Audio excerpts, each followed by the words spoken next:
Namaku Larasati Wijaya. Dan selama 7 tahun aku percaya bahwa rumah tanggaku dengan Raka Pradipta adalah bangunan kokoh yang berdiri di atas cinta, kesetiaan, dan perjuangan bersama. Sampai suatu pagi aku menemukan bahwa semua fondasi itu hanyalah pasir basah yang sengaja ia pijak sambil tersenyum, karena laki-laki yang setiap malam mencium keningku dan berkata, "Aku bekerja keras untuk masa depan kita," ternyata menggunakan kerja keras, uang, dan kepercayaanku untuk membangun istana kecil bagi perempuan lain bernama Melina, sekretaris cantik berwajah polos yang selama ini selalu memanggilku Bularas dengan suara manis seperti madu beracun. Awalnya aku tidak curiga ketika Raka mulai sering pulang larut, karena ia berkata perusahaan sedang mengejar proyek besar, dan aku, sebagai istri yang dibesarkan untuk percaya pada suaminya, selalu menyiapkan makan malam hangat meskipun akhirnya nasi itu dingin di meja. Aku tidak curiga ketika ia tiba-tiba sering dinas luar kota, karena ia menunjukkan tiket pesawat, jadwal rapat, bahkan foto lobi hotel yang terlihat meyakinkan. Aku tidak curiga ketika ia meminta uang kepadaku dengan alasan investasi properti rahasia yang katanya akan menggandakan modal keluarga kami. "Sayang, ini kesempatan besar," katanya malam itu sambil menggenggam tanganku. "Kalau proyek ini berhasil, kita bisa punya masa depan yang lebih nyaman. Aku lakukan ini untuk kamu." Bodohnya, aku percaya. Aku mencairkan deposito atas namaku, menyerahkan sebagian tabungan peninggalan ibuku, bahkan menandatangani beberapa dokumen yang ia sodorkan karena ia berkata semuanya hanya administrasi. Setiap kali aku bertanya detail, Raka selalu mencium pipiku dan berkata, "Kamu tidak perlu pusing, biar aku yang urus." Dulu kalimat itu terdengar seperti perlindungan. Sekarang aku tahu itu adalah cara paling halus untuk membutakanku. Retakan pertama muncul ketika kartu kredit tambahan atas namaku tiba-tiba mencapai limit. Aku tidak pernah membeli tas bermerek 200 juta, tidak pernah menginap di resort Bali seharga puluhan juta semalam, tidak pernah membeli perhiasan emas putih dari butik mewah di Jakarta Selatan. Ketika aku bertanya, Raka tertawa kecil, memelukku dari belakang, dan berkata, "Itu biaya entertainment klien, nanti diganti perusahaan." Aku hampir percaya lagi, sampai ponselnya tertinggal di meja makan suatu malam, dan sebuah notifikasi muncul dari Melina. "Mas, villa di Ubud romantis banget, aku nggak sabar liburan sama kamu lagi. Jangan lupa bilang ke istrimu kamu dinas, ya." Dunia di sekelilingku berhenti. Sendok di tanganku jatuh ke lantai, tetapi suaranya seperti terdengar dari tempat yang sangat jauh. Aku menatap layar itu lama sekali, berharap kalimatnya berubah, berharap itu salah paham, berharap nama Mas itu bukan suamiku. Namun beberapa detik kemudian muncul foto, Melina memakai kimono satin di depan cermin hotel, tersenyum manja, sementara di belakangnya terlihat bayangan Raka tanpa kemeja sedang mengambil gambar. Dadaku terasa seperti ditusuk pelan-pelan, bukan sekali, tetapi berkali-kali. Malam itu Raka sedang mandi.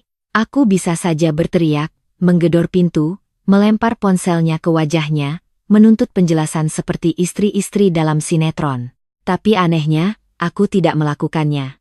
Tanganku memang gemetar, air mataku jatuh tanpa suara, tetapi di dalam kepalaku ada sesuatu yang tiba-tiba menjadi dingin. Aku membuka ponselnya dengan sidik jarinya yang masih bisa kupakai karena ia sering memintaku membalas pesan sopir ketika sedang menyetir. Di dalam galeri tersembunyi, aku menemukan Raka. Foto Raka dan Melina di pantai, di restoran mahal, di kamar hotel, di showroom mobil, di apartemen baru dengan tirai krem, bahkan foto Melina memegang kunci rumah sambil mencium pipi Raka.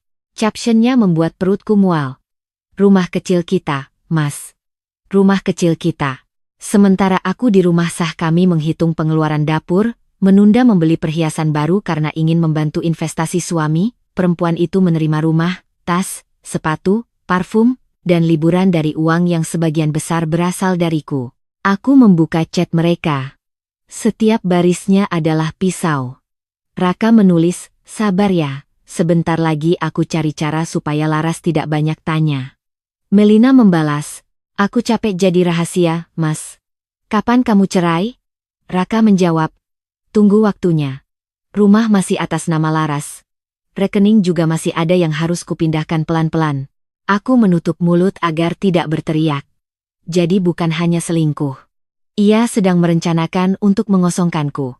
Ia ingin menguras hartaku, memakai nama keluargaku, menikmati jabatan dari perusahaan ayahku, lalu membuangku ketika semua sudah berpindah ke tangannya. Saat itu, cinta yang selama 7 tahun kujaga tidak pecah seperti kaca, melainkan mati seperti lampu yang dipadamkan dari sakelar utama. Ketika Raka keluar dari kamar mandi dengan handuk di pinggang, ia melihatku duduk di sofa sambil memegang ponselnya. Wajahnya sempat berubah, tetapi ia cepat tersenyum. "Sayang, kamu lihat apa?" Aku menatapnya, dan mungkin karena aku terlalu tenang, ia tidak langsung panik.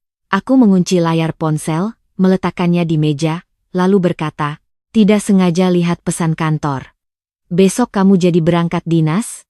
Ia menghela napas lega yang sangat kecil, hampir tidak terlihat, tetapi aku melihatnya. "Iya, 3 hari. Ke Surabaya. Ada rapat penting." Surabaya. Padahal tiket di emailnya menunjukkan penerbangan ke Bali, 2 kursi bisnis, atas nama Raka Pradipta dan Melina Salsabila. Aku tersenyum lembut, senyum terakhir yang kuberikan sebagai istri bodoh. "Hati-hati ya. Jangan lupa makan." Ia mendekat, mencium keningku, dan berkata, "Kamu memang istri terbaik." Setelah ia masuk kamar, aku pergi ke kamar mandi, menyalakan shower, lalu muntah sampai tubuhku lemas. Tapi air mata yang keluar malam itu bukan lagi air mata perempuan yang ingin mempertahankan pernikahan. Itu adalah air mata terakhir sebelum aku berubah menjadi badai. Keesokan paginya, Raka berangkat dengan koper hitam dan parfum mahal. Di depan pintu, ia memelukku lama, mungkin karena merasa bersalah, mungkin karena sedang berakting. "Doakan proyeknya lancar," katanya. Aku mengangguk. Semoga semua berjalan sesuai rencana. Ia tidak tahu bahwa yang kumaksud bukan rencananya, melainkan rencanaku. Begitu mobilnya keluar dari gerbang, aku langsung mengunci pintu, membuka laptop, dan mulai bekerja seperti seorang perempuan yang sedang mengubur mayat cinta dengan sangat rapi. Pertama, aku memindahkan semua bukti dari ponselnya yang sudah kusalin malam sebelumnya ke 3 tempat berbeda, flash disk, cloud pribadi, dan email pengacaraku. Foto, chat, bukti transfer, invoice hotel, bukti pembelian tas, sertifikat apartemen atas nama Melina yang uang mukanya berasal dari rekening gabungan kami, semuanya kususun berdasarkan tanggal. Kedua, aku menelepon Bu Reni, notaris langganan keluarga Wijaya. "Bu, saya ingin menjual rumah secepatnya," kataku. Rumah itu memang rumah pernikahan kami, tetapi dibeli oleh ayahku sebelum aku menikah dan sepenuhnya atas namaku. Raka selalu mengira aku terlalu sentimental untuk melepasnya. Ia salah. Rumah yang dipenuhi kebohongan bukan rumah, melainkan panggung tempat aku dipermalukan diam-diam. Bu Reni terkejut. "Mbak Laras yakin?" Ini mendadak sekali. Aku menatap ruang tamu yang dulu kupilihkan sofa, lukisan, dan bunga segar untuk menyambut suami pulang. "Saya sangat yakin. Dan saya ingin prosesnya tertutup." Ketiga, aku menelepon bank pribadi keluarga. Selama ini Raka diberi akses terbatas pada beberapa rekening operasional karena statusnya sebagai suami dan direktur pengembangan di perusahaan ayahku. Akses itu langsung kubekukan. Kartu tambahan diblokir, limit kredit dihentikan, auto debit yang terhubung dengan apartemen Melina dan cicilan mobil sport yang baru ia beli untuk perempuan itu juga kuputus. Petugas bank bertanya apakah ada masalah keamanan. Aku menjawab, ada pencurian kepercayaan.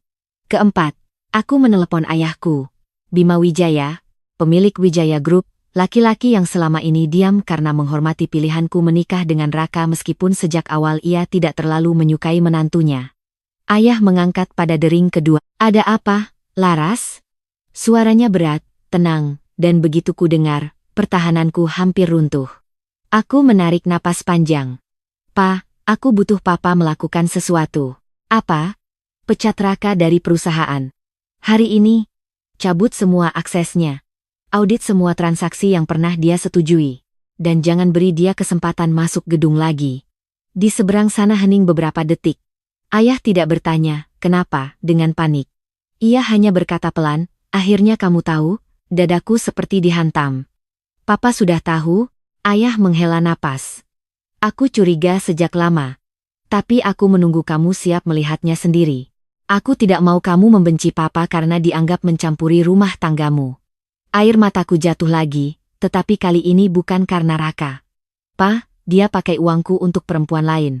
Suara ayah berubah dingin. Kirim semua bukti ke tim hukum. Hari ini Raka selesai. Setelah menutup telepon, aku duduk diam di meja makan. Di atas meja masih ada cangkir kopi Raka yang belum dicuci. Ada bekas bibirnya di pinggir cangkir, dan aku tiba-tiba merasa jijik. Aku mengambil cangkir itu, membuangnya ke tempat sampah, lalu memanggil asisten rumah tangga. Mbak Siti. Mulai hari ini jangan izinkan Pak Raka masuk tanpa izin saya. Kalau ada barang pribadinya, pisahkan. Mbak Siti menatapku kaget, tetapi ia mengangguk. Mungkin ia sudah tahu lebih banyak daripada yang kukira, karena pembantu rumah sering melihat luka yang disembunyikan majikan. Siang itu, pengacara keluarga, Pak Adrian, datang membawa rancangan gugatan cerai dan daftar tindakan hukum. Aku duduk di hadapannya dengan wajah tanpa riasan, tetapi suaraku stabil. Saya ingin gugatan cerai, pembekuan aset, tuntutan pengembalian dana yang dipakai untuk kepentingan pihak ketiga, dan laporan internal perusahaan atas penyalahgunaan jabatan. Pak Adrian mengangguk sambil mencatat. Apakah ibu ingin mediasi dulu? Aku tertawa kecil. Mediasi untuk apa? Agar dia menjelaskan hotel mana yang kasurnya paling nyaman saat dia tidur dengan sekretarisnya? Pak Adrian terdiam. Baik Bu. Sore harinya, pembeli rumah datang melihat properti. Pasangan muda kaya dari Surabaya itu jatuh cinta pada halaman belakang dan kolam kecil yang dulu kubangun untuk anak-anak yang bahkan belum sempat kumiliki. Ada rasa nyeri ketika mereka memuji dapurku, kamar utama, balkon tempat aku dulu menunggu Raka pulang. Tapi aku menelan rasa itu. Dalam hidup, ada tempat yang harus dijual bukan karena kita tidak mencintainya, tetapi karena terlalu banyak pengkhianatan menempel di dindingnya. Aku menerima penawaran mereka dengan harga tinggi, pembayaran cepat, dan syarat serah terima setelah urusan hukum awal selesai. Malamnya, saat Raka mengirim foto palsu dari Surabaya, berupa ruang rapat yang jelas-jelas foto lama, aku membalas singkat, "Semangat ya Mas." Ia menjawab dengan emoji hati. Aku memandangi emoji itu lama sekali, lalu mengirim bukti lokasinya yang sedang check-in di resort Bali ke pengacaraku. Hari kedua dinas Raka menjadi hari pertama kehancurannya. Pukul 9 pagi, ia mencoba menggunakan kartu perusahaan untuk membayar layanan spa di resort. Ditolak. Pukul 9:20, ia mencoba kartu kredit tambahan atas namaku. Ditolak. Pukul 10, bagian HR Wijaya Group mengirim surat pemberhentian resmi melalui email, dengan alasan pelanggaran etik, konflik kepentingan, penyalahgunaan fasilitas, dan audit investigasi. Pukul 10:05, akses email kantornya terkunci.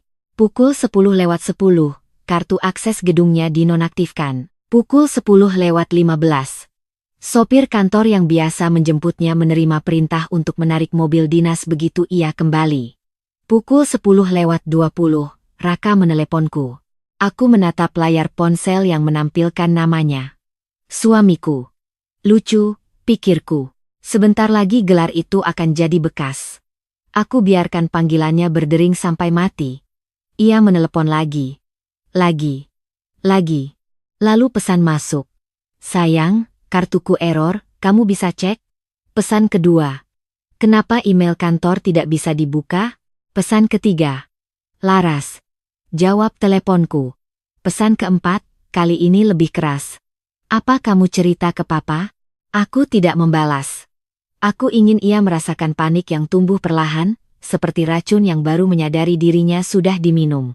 Sementara itu, Melina juga mulai panik. Dari laporan bank, aku tahu autodebit apartemennya gagal.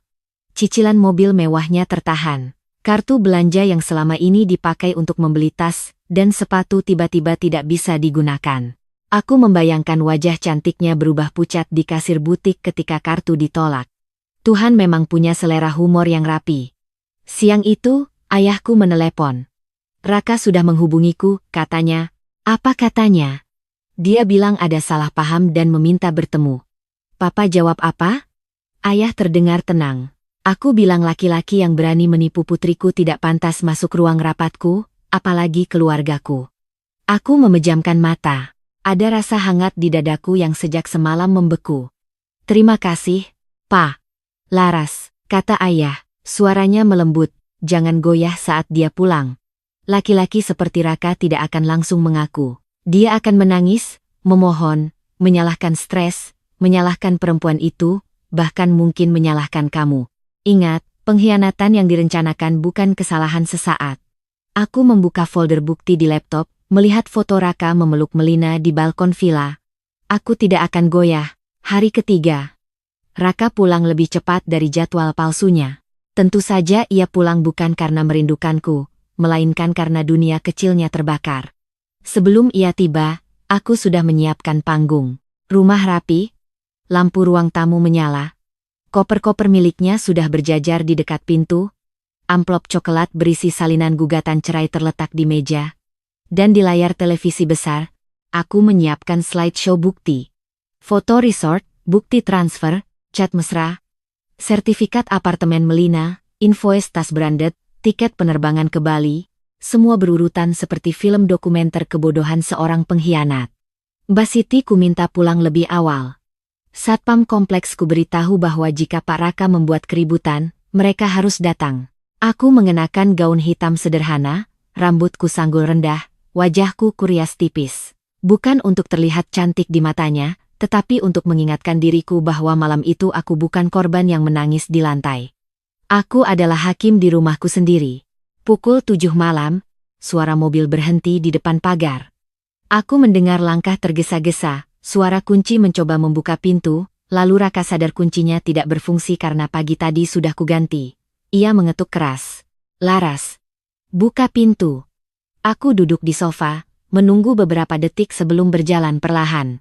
Ketika pintuku buka, Raka berdiri dengan wajah kusut, koper di tangan, mata merah karena marah dan takut. Di belakangnya tidak ada Melina.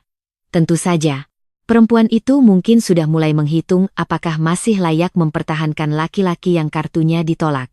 Apa maksud semua ini? Raka masuk tanpa menunggu izin. Kenapa kunci diganti? Kenapa papa kamu pecat aku? Kenapa semua rekening diblokir? Aku menutup pintu perlahan. Selamat pulang dari dinas, Mas. Surabaya menyenangkan? Wajahnya berubah sepersekian detik. Aku bisa jelaskan. Aku tersenyum. Bagus. Tapi sebelum kamu menjelaskan, aku punya tontonan kecil. Aku mengambil remote dan menyalakan televisi. Foto pertama muncul. Raka dan Melina di bandara, tangan saling menggenggam, tanggal kemarin pagi. Raka membeku. Foto kedua. Melina mencium pipinya di depan Villa Ubud. Foto ketiga. Invoice hotel atas nama mereka berdua. Foto keempat. Chat. Jangan lupa bilang ke istrimu kamu dinas. Wajah Raka yang tadi penuh kemarahan berubah pucat seperti kertas basah. Laras. Duduk, kataku. Suaraku pelan, tetapi ada sesuatu di dalamnya yang membuat ia menurut. Ia duduk di kursi seberang, bukan lagi seperti kepala keluarga, melainkan seperti terdakwa yang baru melihat barang bukti. Aku membiarkan slideshow berjalan. Setiap foto adalah tamparan. Setiap bukti transfer adalah paku di peti mati pernikahan kami. Ketika sertifikat apartemen Melina muncul, Raka akhirnya berdiri. Ini tidak seperti yang kamu pikirkan, aku tertawa. Suaraku terdengar asing bahkan bagiku sendiri. Benarkah? Jadi bagaimana seharusnya aku berpikir? Bahwa sekretarismu butuh rumah dinas? Bahwa tas 200 juta itu seragam kantor? Bahwa villa di Bali itu ruang meeting? Ia mengusap wajah, panik. Aku hilaf. Hilaf itu sekali, Raka. Ini kalender penuh. Ini rekening penuh. Ini kebohongan yang kamu susun seperti proyek jangka panjang. Ia mendekat. Aku masih cinta kamu. Aku mengangkat tangan, menghentikannya. Jangan kotori kata cinta. Ia berhenti. Untuk beberapa detik, hanya suara hujan di luar yang terdengar. Lalu ia mengubah taktik, persis seperti yang ayahku peringatkan. Matanya melembut, suaranya pecah. Aku merasa tertekan, Laras. Di perusahaan ayahmu, semua orang melihatku hanya sebagai menantu. Aku merasa kecil. Melina membuatku merasa dihargai. Aku menatapnya lama. Jadi karena kamu merasa kecil, kamu memutuskan mempermalukan istrimu, mencuri uangnya, dan membeli rumah untuk perempuan lain? Aku tidak mencuri. Aku berniat mengembalikan. Dengan apa? Gaji yang sudah tidak ada? Jabatan yang sudah dicabut? Atau cinta palsu yang limitnya juga sudah habis? Wajahnya mengeras. Topeng sedihnya retak, memperlihatkan sifat aslinya. Jadi kamu yang membuat papa kamu pecat aku? Kamu pikir kamu hebat karena punya ayah kaya? Aku berdiri perlahan. Tidak, Raka. Aku hebat karena selama ini aku membiarkan laki-laki miskin karakter sepertimu tidur nyaman di rumahku, makan dari mejaku, memakai nama keluargaku, lalu aku masih sanggup tidak menghancurkanmu di hari pertama aku tahu. Ia menatapku dengan marah. Rumah ini juga rumahku. Aku mengambil amplop coklat di meja dan melemparkannya ke hadapannya. Baka. Ia membuka dengan kasar, lalu wajahnya berubah saat melihat dokumen penjualan rumah dan gugatan cerai. Kamu jual rumah? Ya. Tanpa bicara denganku, rumah ini atas namaku, dibeli ayahku sebelum kita menikah. Kamu hanya menumpang sambil membangun sarang untuk selingkuhanmu. Tangannya gemetar memegang kertas. Kamu tidak bisa melakukan ini. Sudah kulakukan. Ia membaca halaman berikutnya. Gugatan cerai, sudah ditandatangani. Ia menatapku seperti baru pertama kali melihatku. Mungkin selama ini ia mengira aku perempuan lembut yang bisa ditipu selamanya, istri yang akan menangis, memohon, lalu memaafkan demi rumah tangga. Ia lupa bahwa perempuan yang diam bukan selalu bodoh. Kadang ia hanya menunggu bukti cukup untuk memukul balik tanpa meleset. Ponsel Raka berdering. Nama Melina muncul di layar. Aku meliriknya. Angkat. Biar kucocokkan suaranya dengan chat. Raka menolak panggilan itu. Tapi Melina menelepon lagi. Dan lagi. Akhirnya aku mengambil ponsel dari meja sebelum Raka sempat meraih, lalu menekan loudspeaker. Suara Melina langsung terdengar panik. Mas, kartu apartemen ditagih, mobil juga, kamu bilang semua aman. Kok manajer bank bilang pembayaran diblokir? Mas, jangan bilang istrimu tahu, ruangan menjadi hening. Aku menatap Raka. Raka menutup mata. Aku menjawab dengan suara tenang, halo, Melina. Di seberang sana, napasnya tercekat. Bu Laras? Iya. Maaf mengganggu drama kalian. Mas Raka baru pulang dari dinas Surabaya yang ternyata pemandangannya mirip sekali dengan Bali. Melina terdiam, lalu mulai menangis palsu.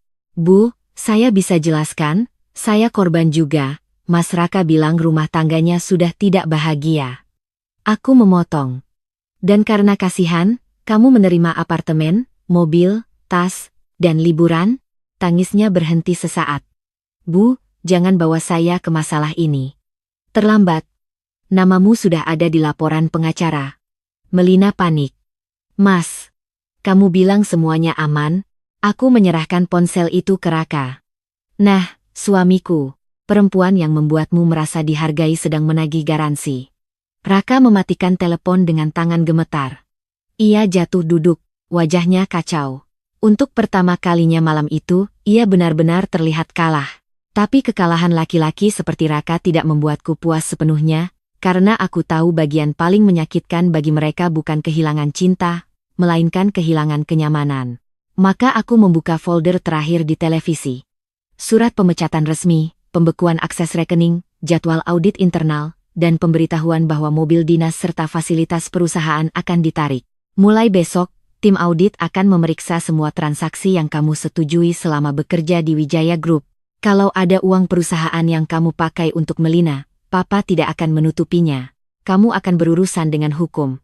Raka menatapku ngeri. Laras, jangan sampai sejauh itu. Kamu sudah pergi sejauh itu saat membeli apartemen untuk perempuan lain dengan uang yang kamu minta dariku. Aku bisa kembalikan. Silakan, jual semua hadiah Melina. Jual harga dirimu kalau masih laku. Ia berdiri mendadak, marah, dan untuk sesaat aku melihat kemungkinan ia akan menyentuhku dengan kasar. Tapi sebelum ia bergerak lebih jauh, bel rumah berbunyi. Aku tersenyum kecil. Tepat waktu. Pintu kubuka. Ayahku berdiri di sana bersama Pak Adrian dan 2 staf keamanan keluarga. Raka langsung mundur. Papa. Ayah menatapnya tanpa emosi. Jangan panggil aku Papa. Sejak hari ini, kamu bukan keluarga kami. Raka menelan ludah. Saya bisa jelaskan, Pak. Ayah melangkah masuk. Usianya sudah melewati 60, tetapi wibawanya membuat Raka tampak seperti anak kecil yang tertangkap mencuri. Penjelasanmu akan didengar auditor dan pengacara, bukan aku. Pak Adrian menyerahkan satu map lagi. Pak Raka, ini pemberitahuan resmi pengosongan rumah. Barang pribadi Anda sudah dikemas sebagian. Anda diperbolehkan mengambil sisanya dengan pengawasan. Ini juga salinan gugatan cerai dari Ibu Laras. Raka menoleh padaku, matanya memohon. Laras, kamu tega? Pertanyaan itu membuat sesuatu dalam diriku hampir meledak. Aku maju satu langkah. Tega? Kamu tidur dengan sekretarismu, membohongiku berbulan-bulan, menggunakan uangku untuk membiayai hidupnya, lalu kamu bertanya aku tega? Aku tidak tega, Raka. Kalau aku tega, malam ini aku sudah mengundang semua karyawan, semua tetangga, dan semua wartawan untuk menonton slideshow ini bersama-sama. Ayah menatapku sebentar, mungkin bangga, mungkin sedih. Raka mulai menangis. Kali ini air matanya mungkin asli, tetapi bukan karena kehilangan aku. Ia menangisi hidupnya yang tiba-tiba jatuh tanpa parasut. Ia mencoba mendekati ayahku. Pak, tolong jangan hancurkan karier saya. Saya sudah bekerja keras di perusahaan. Ayah menjawab dingin. Kamu bekerja keras untuk membeli tas selingkuhanmu. Perusahaan kami tidak butuh parasit. Kata itu menghantam Raka lebih keras daripada tamparan. Ia menoleh kepadaku lagi. Aku suamimu. Aku mengambil cincin kawinku dari jari, cincin yang sejak semalam terasa seperti rantai, lalu meletakkannya di meja. Bukan lagi. Di luar, hujan semakin deras. Di dalam, semua yang pernah kusebut keluarga runtuh tanpa suara selain napas Raka yang patah-patah. Ia akhirnya mengambil kopernya, tetapi sebelum keluar, ia berhenti di ambang pintu dan berkata dengan suara rendah, kamu akan menyesal, Laras. Aku menatap punggungnya. Tidak. Penyesalanku satu-satunya adalah terlalu lama percaya padamu. Ia pergi malam itu dengan koper, tanpa rumah, tanpa jabatan, tanpa akses uang, tanpa istri yang bisa ia bodohi. Namun aku tahu drama belum selesai. Karena laki-laki seperti Raka tidak akan jatuh sendirian. Ia akan mencari Melina, meminta dukungan, mungkin menyalahkannya, mungkin memohon agar perempuan itu tetap bersamanya. Dan Melina, yang mencintai kenyamanan lebih daripada laki-laki, akan menunjukkan wajah aslinya. Aku berdiri di depan jendela, melihat mobil keamanan mengantar Raka keluar dari kompleks. Ayah berdiri di sampingku. Kamu baik-baik saja? Tanyanya. Aku menatap jalan basah yang memantulkan lampu. Belum, Pak. Tapi aku akan baik-baik saja setelah semuanya selesai. Ayah mengangguk. Besok akan lebih berat. Aku tersenyum tipis. Besok giliran mereka menonton Kick High yang sebenarnya. Malam itu, setelah semua orang pergi, aku berjalan mengelilingi rumah untuk terakhir kali sebagai pemiliknya. Aku menyentuh dinding kamar, meja makan, balkon, dapur, setiap sudut yang pernah menyimpan versi diriku yang polos. Aku tidak menangis lagi. Aku hanya berbisik pada rumah itu, terima kasih sudah menjadi saksi. Maaf aku harus pergi. Lalu ponselku bergetar. Pesan dari nomor tak dikenal masuk, hanya satu foto. Raka berdiri di depan apartemen Melina, mengetuk pintu dengan wajah kacau, sementara dari balik kaca terlihat bayangan Melina bersama laki-laki lain. Di bawah foto itu ada pesan dari seseorang yang tidak kukenal. Bu Laras, sepertinya pertunjukan baru saja dimulai.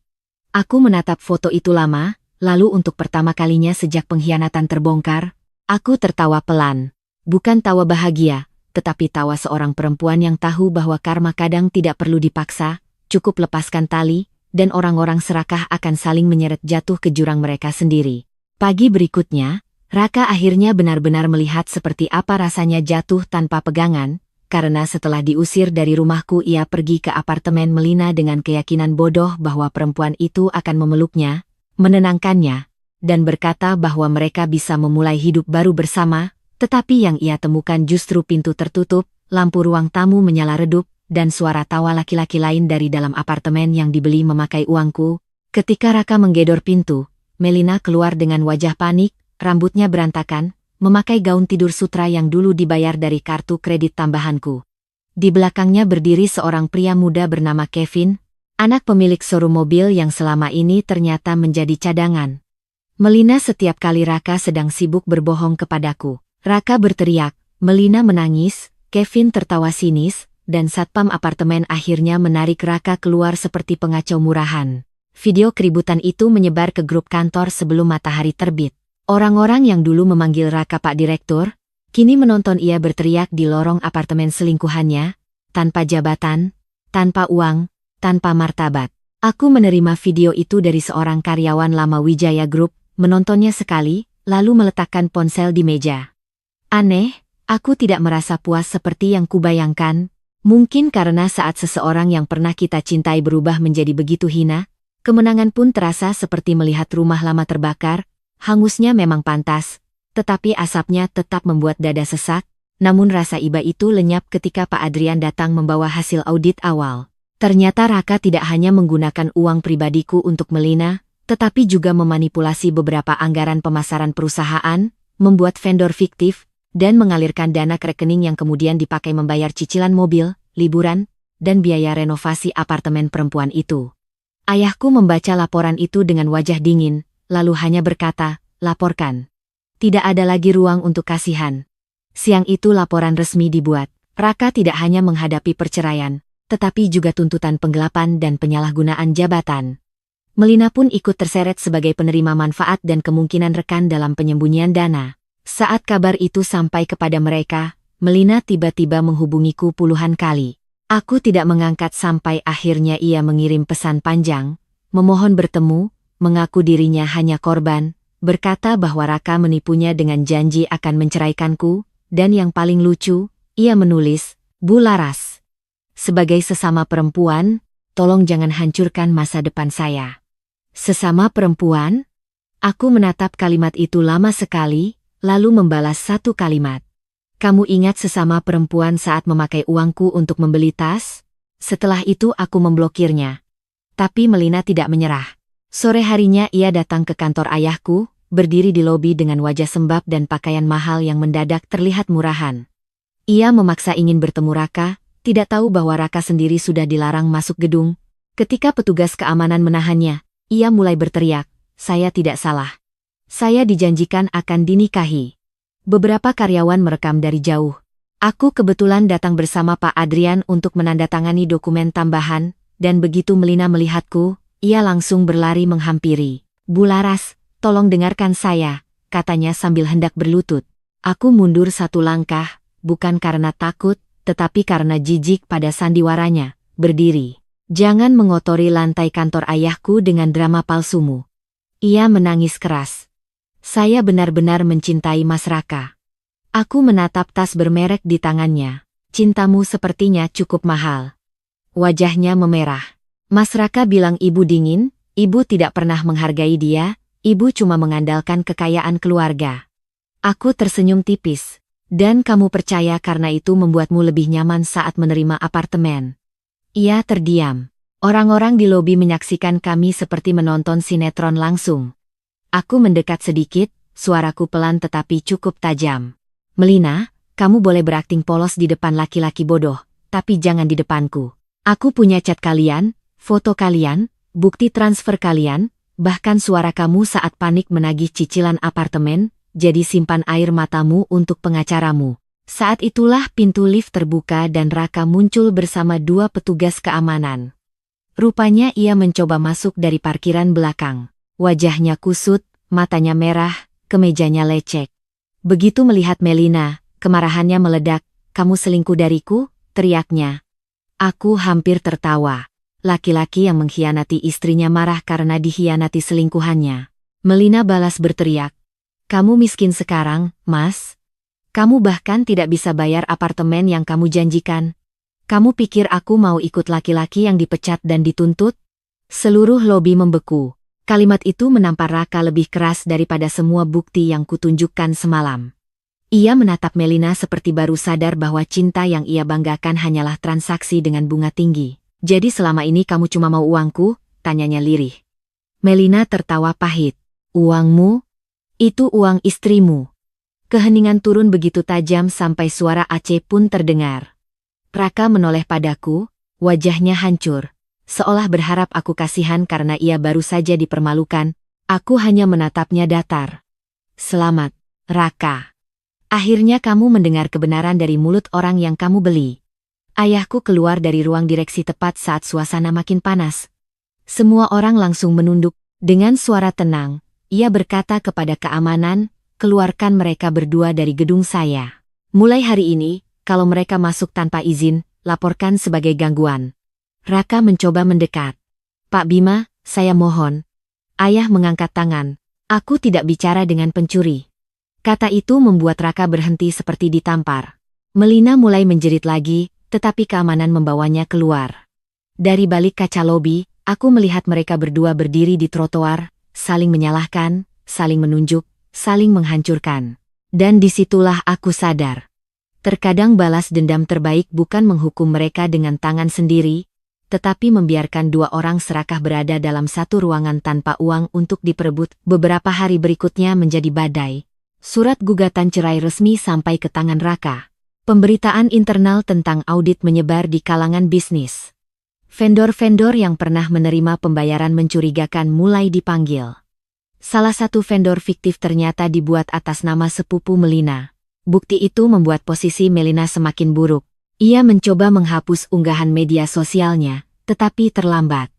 Semua foto liburan, tas, sepatu, restoran mahal, dan apartemen barunya sudah disimpan tim hukum. Aku melihat timeline hidupnya berubah dari glamor menjadi kosong dalam satu malam.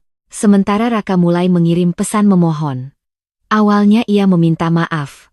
Lalu menyalahkan Melina. Lalu menyalahkan tekanan pekerjaan. Lalu menyalahkanku karena terlalu dekat dengan keluargaku. Lalu kembali meminta maaf. Aku tidak membalas satupun. Pak Adrian menyarankan agar semua komunikasi diarahkan ke pengacara. Aku setuju. Namun suatu malam, saat aku sedang mengemas barang terakhir dari rumah yang sudah kujual, Raka datang lagi. Kali ini ia tidak berteriak.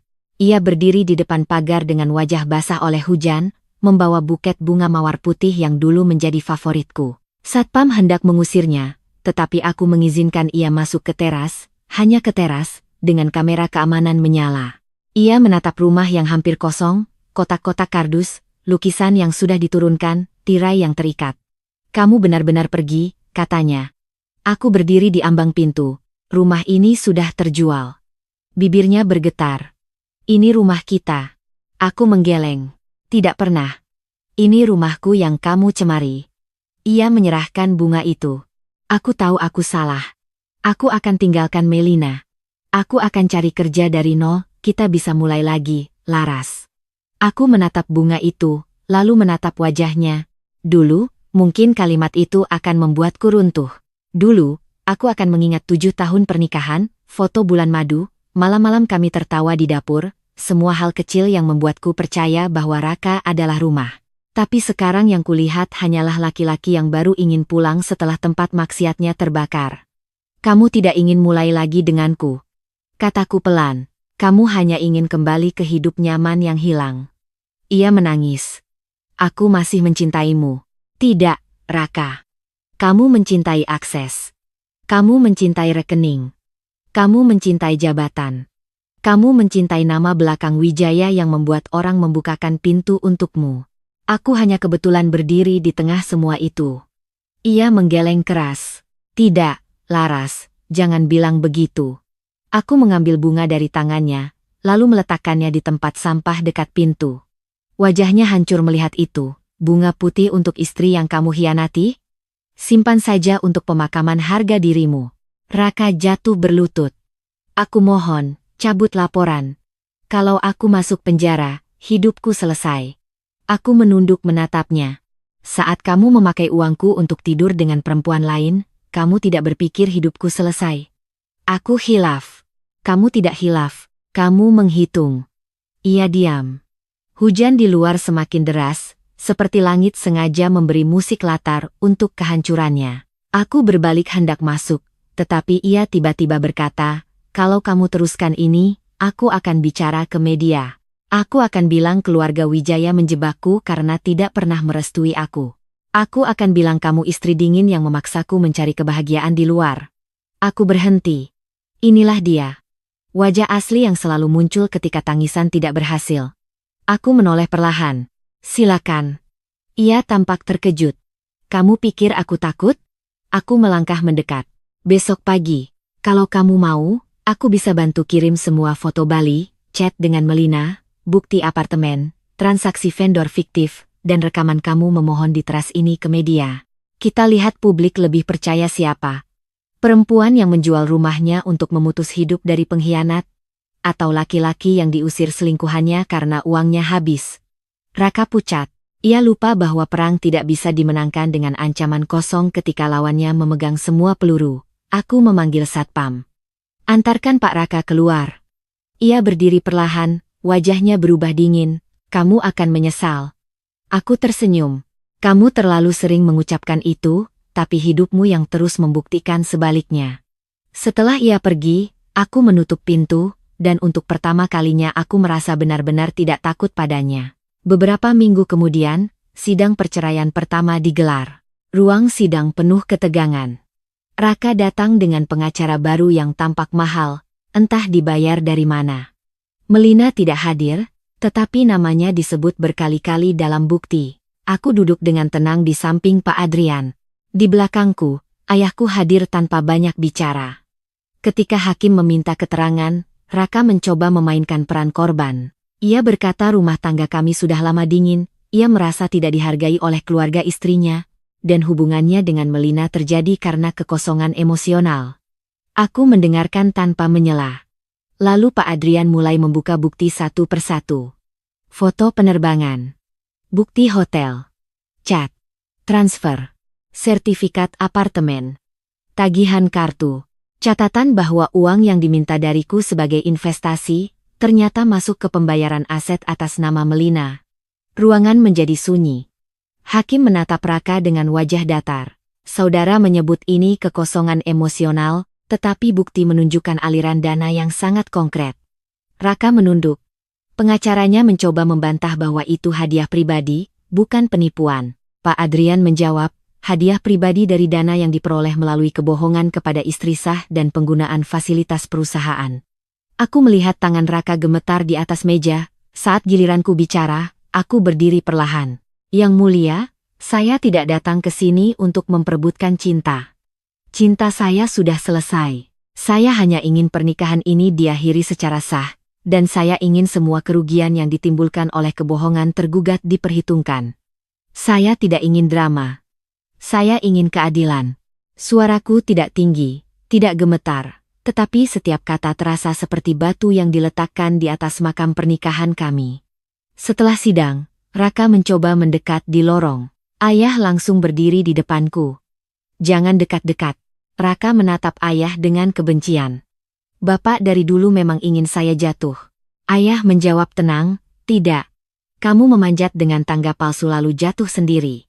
Di luar pengadilan, wartawan kecil dari portal gosip bisnis sudah menunggu. Aku tidak memberi komentar.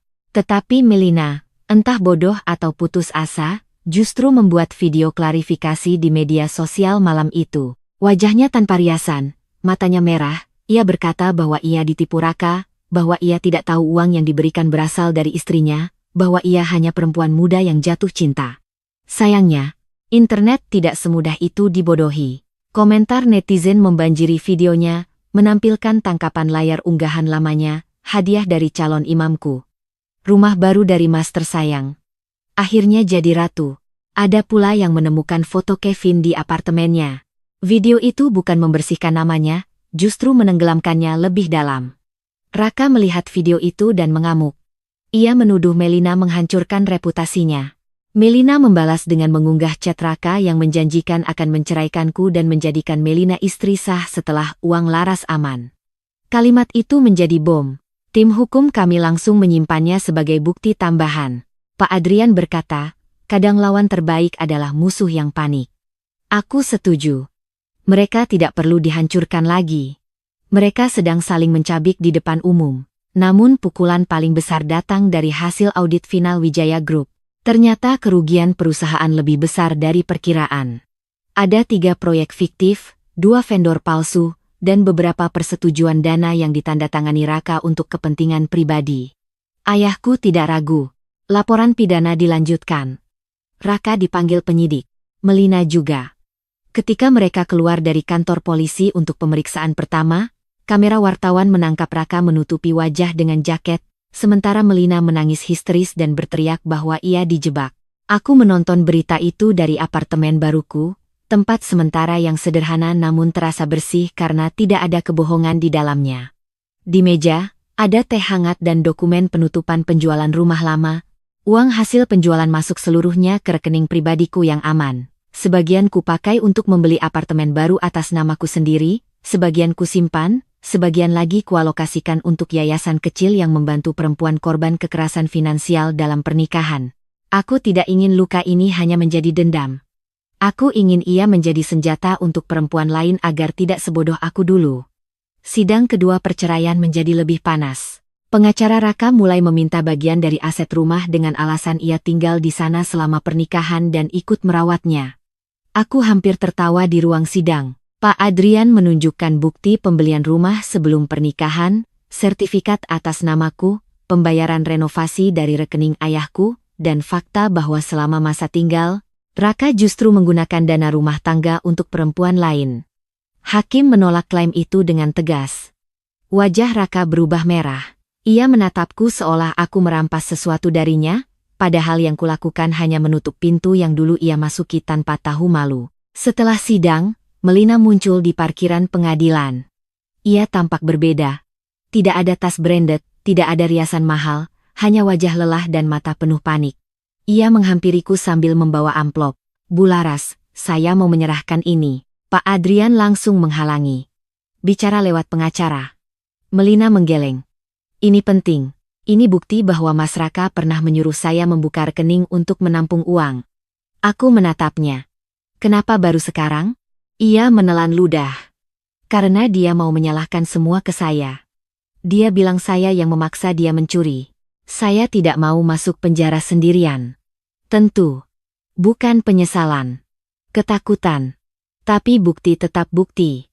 Pak Adrian mengambil amplop itu dengan sarung tangan dokumen. Di dalamnya ada salinan pesan, catatan rekening, dan rekaman suara Raka yang berkata, "Pakai rekeningmu dulu, nanti setelah Laras tanda tangan investasi berikutnya, aku pindahkan lebih banyak." Kalimat itu seperti kunci yang membuka ruang gelap baru. Jadi rencananya belum selesai. Ia masih ingin mengambil lebih banyak sebelum terbongkar. Aku menatap langit parkiran yang mendung, dan merasa ngeri membayangkan apa yang akan terjadi kalau malam itu aku tidak melihat notifikasi ponselnya. Mungkin beberapa bulan lagi rekeningku habis. Mungkin rumahku berpindah tangan. Mungkin aku yang akan dibuat terlihat gila, boros, tidak waras, lalu diceraikan tanpa punya apa-apa. Kesadaran itu membuat tubuhku dingin, tetapi juga membuat tekadku semakin keras. Aku berkata kepada Pak Adrian, "Masukkan semua ke laporan." Melina memegang tanganku tiba-tiba. "Bu, tolong bilang ke polisi saya membantu. Saya bisa jadi saksi." Aku menarik tanganku pelan. "Kamu akan mendapatkan apa yang pantas menurut hukum. Jangan berharap pelukan dari perempuan yang kamu tikam." Ia menangis, tetapi aku berjalan pergi. Beberapa hari setelah itu, Raka akhirnya ditahan sementara karena dianggap berisiko menghilangkan barang bukti dan mengintimidasi saksi. Berita penahanannya menyebar cepat, foto dirinya memakai rompi tahanan membuat grup keluarga besarnya gempar. Ibu Raka, yang selama ini diam karena menikmati status anaknya sebagai menantu keluarga Wijaya, mendadak datang ke apartemenku bersama dua tante Raka. Mereka menangis, memohon, bahkan menyalahkanku. "Laras, bagaimanapun Raka suamimu," kata ibunya, "aku mempersilahkan mereka duduk, bukan karena hormat, tetapi karena aku ingin mendengar seberapa jauh kemunafikan bisa berjalan." Dia hilaf. "Laki-laki memang kadang tergoda. Kamu sebagai istri harusnya lebih sabar." Aku menatap perempuan itu. Teringat bagaimana dulu ia menerima hadiah mahal dari Raka tanpa pernah bertanya dari mana uangnya. "Bu, ketika anak ibu membeli tas untuk ibu dari uang yang dia curi dari saya, apakah itu juga hilaf?" Wajahnya berubah. "Jangan kurang ajar. Saya hanya bertanya." Tante Raka menyela, "Kalau kamu terus begini, keluarga kami malu." Aku tersenyum dingin. "Keluarga kalian malu bukan karena saya membongkar, tapi karena Raka melakukan." Ibu Raka mulai menangis lebih keras. "Cabut laporan pidana. Cerai silakan, tapi jangan penjarakan anak saya." Aku berdiri. Dua pilihan itu bukan milik saya lagi. Perusahaan sudah melapor, Penyidik bekerja, pengadilan berjalan. Raka sendiri yang memilih jalannya. Ia tiba-tiba berlutut, dulu mungkin aku akan panik dan mengangkatnya. Sekarang aku hanya mundur. Jangan berlutut pada saya, Bu. Berlututlah pada kebenaran yang selama ini kalian injak. Wajahnya berubah dari sedih menjadi marah. Kamu perempuan tidak punya hati. Aku mengangguk pelan. Hati saya dulu ada. Anak ibu yang membuangnya ke kamar hotel di Bali. Mereka pergi dengan kutukan dan tangis palsu. Malam itu, aku duduk sendiri di apartemen, merasa lelah luar biasa. Menang bukan berarti tidak sakit. Setiap dokumen yang kutandatangani, setiap bukti yang kubaca, setiap sidang yang kuhadiri adalah pengingat bahwa hidup yang kubangun 7 tahun ternyata hanya panggung sandiwara. Tapi di balik lelah itu, ada ketenangan baru. Aku tidak lagi menunggu Raka pulang. Aku tidak lagi memeriksa jam. Aku tidak lagi bertanya apakah aku kurang cantik, kurang lembut, kurang sabar. Pengkhianatan Raka bukan cermin kekuranganku. Itu cermin kerakusannya. Bulan berikutnya, putusan perceraian keluar. Pernikahan kami resmi berakhir. Aku mendapatkan kembali kendali penuh atas asetku. Klaim Raka atas rumah ditolak. Ia diwajibkan mengganti sebagian kerugian pribadi yang terbukti digunakan dengan kebohongan, sementara proses pidana perusahaan terus berjalan. Saat hakim membacakan putusan, Raka tidak hadir karena masih dalam penahanan. Hanya pengacaranya yang datang. Aku duduk diam, menggenggam tangan ayahku. Ketika palu diketuk, tidak ada musik dramatis, tidak ada petir, tidak ada teriakan.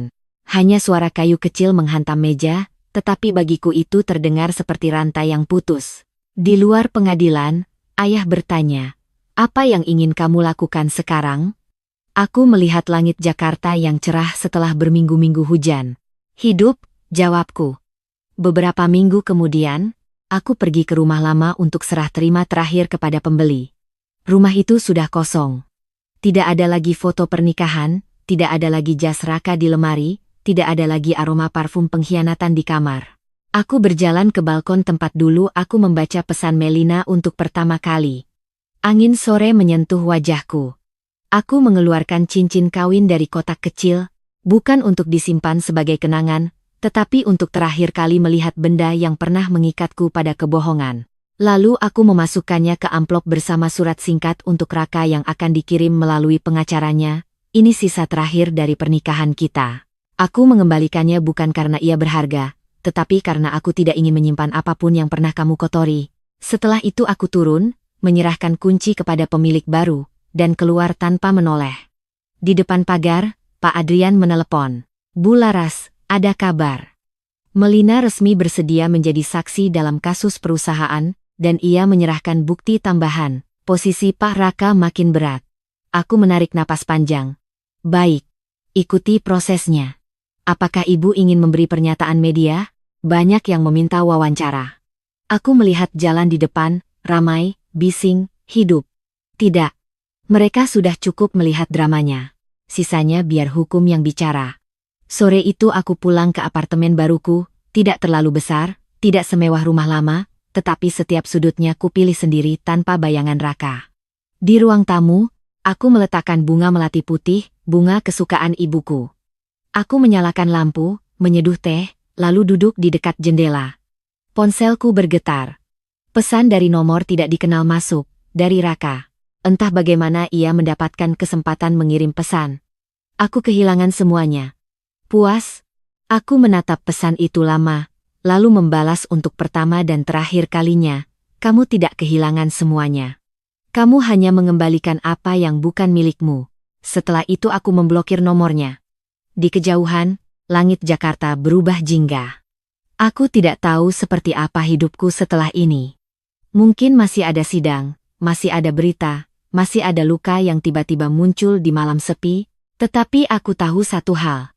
Aku tidak lagi menjadi perempuan yang menunggu suami pulang dari kebohongan.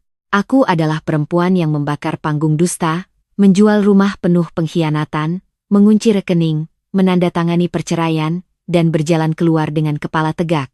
Raka pernah berkata ia pergi dinas untuk masa depan kami. Ternyata benar. Kepergiannya membuka masa depanku, masa depan tanpa dia, tanpa tipu daya, tanpa menjadi bank berjalan untuk laki-laki lemah dan perempuan serakah. dan bila suatu hari ia benar-benar berdiri di balik jeruji, mengenang Villa Bali, apartemen Melina, dan semua kebohongan yang ia sebut cinta, aku berharap ia mengingat malam ketika pulang ke rumah dan menemukan bahwa istrinya tidak lagi menangis di dapur, melainkan sudah duduk di ruang tamu, menyiapkan bukti, mengganti kunci, menjual rumah, dan mengakhiri kerajaannya dengan satu kalimat sederhana. "Selamat pulang, Mas, pertunjukan baru saja dimulai."